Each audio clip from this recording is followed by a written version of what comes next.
Hello दोस्तों, कैसे हो आप सब। दोस्तों, आज मैं आपको जिन लोगों को बहुत ज़्यादा खांसी होती है, बार बार खांसी होती है, उन लोगों के लिए एक खास वीडियो है।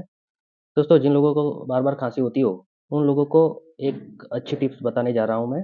उन लोगों को क्या करना है दोस्तों, उन लोगों को सुबह सुबह जब खाली पेट होता है तब हल्दी वाला पानी पीना है। पानी कैसे पीना है?